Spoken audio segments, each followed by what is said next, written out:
বাংলার কথা বলার কারণে আবারও পরিযায়ী শ্রমিকের মৃত্যু দুষ্কৃতীদের হাতে উত্তরপ্রদেশে। সিঙ্গুর বিধানসভার গোপালনগর গ্রাম পঞ্চায়েতের পায়রাওড়া গ্রামের বাসিন্দা শহীদুল্লাহ শেখ উত্তরপ্রদেশের কানপুরে আড়াইয়া জেলার সারাফা মার্কেটে পরিযায়ী শ্রমিক হিসেবে জুয়েলারির কাজের সঙ্গে নিযুক্ত ছিল তার স্ত্রী। যথাক্রমে আগামী 17 জানুয়ারি ও 20 জানুয়ারি এসআইআরের হেয়ারিংয়ের ডেট ছিল। সেই পরিপ্রেক্ষিতে তাদের উপস্থিত হওয়ার নোটিশও তার কাছে যায়।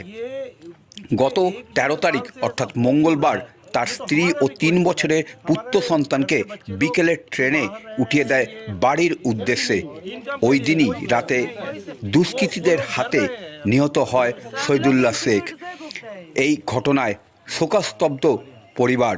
শোকস্তব্ধ পরিবারের পরিজনের সমবেদনা জানাতে উপস্থিত ছিলেন হরিপালের বিধায়ক করবী মান্না।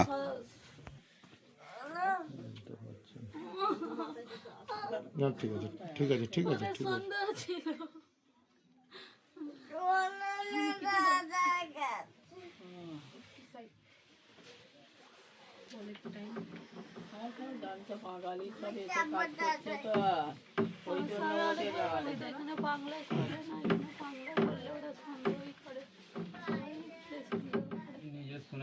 আমি যেই ভাষা জানি আমি তো সেই ভাষাই বলি।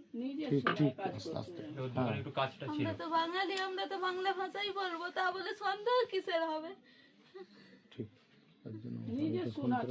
আমার স্বামী তো হিন্দিতে বলে, আমি চাই বলি না আমার স্বামীকে, তা বলে ওরা কেন সন্দেহ করবে? আমার স্বামী তো হিন্দিতেই বলে সবকিছু। মানে বাংলা থেকে গেছেন বলে দুঃখজনক ঘটনা।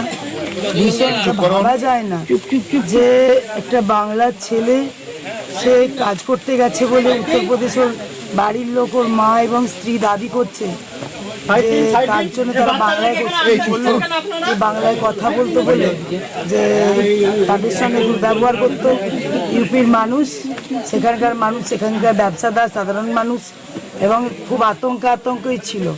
এবং ওর স্ত্রী 17 তারিখ হিয়ারিংয়ের চিঠি এসছে, আর ওনার 19 তারিখ চিঠি এসছে।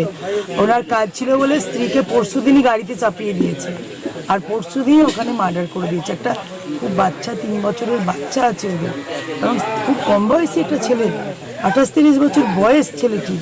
খুবই দুঃখজনক, মর্মান্তিক এবং একটা লজ্জাজনক ঘটনা। এটা ভাবতে পারি না যে আমরা ভারতবর্ষের বুকে বাস করছি। শুধু বাংলা থেকে গেছে বলে, শুধু বাংলা, ওরা দাবি করলো তাই, সেটা বাংলা থেকে গেছে বলে। এটা এতদিন দেখছিলাম টিভিতে, মিডিয়ায়, কিন্তু নিজেদের এলাকায় এটা হবে এটা ভাবতেও পারিনি।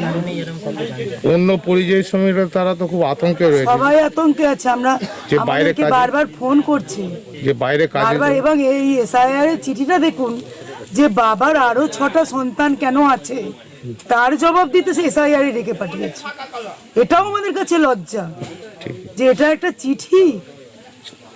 কিন্তু আগামী দিনে তো বাংলার পরিযায়ী শ্রমিকরা তো বাইরে কাজে যাবে না, ভয় পাচ্ছে সবাই। প্রাণ তো সবার আগে প্রাণ। কিন্তু কত নন বেঙ্গলি তারা আমাদের বাংলায় এসে কাজ করছে, বড় বাজারে দাঁড়ালে মনে হয় না বাংলায় দাঁড়িয়ে আছি। হ্যাঁ, অথচ তারা কি সুন্দরভাবে, আমার মুখ্যমন্ত্রী সবাইকে কি সুন্দর আপন করে রেখে সবাইকে কাজ দিয়েছে এখানে, তাতে তাদের কোনো অসুবিধা হচ্ছে না। কিন্তু এই রাজ্যের লোক গেলেই সবাই আতঙ্কিত, সন্ত্রস্ত। বহু ছেলেরা, আমাদের বাড়ির ছেলেরা ভয়ে পালিয়ে আসছে, ভয়ে থাকতে চাইছে না। ঠিক আছে।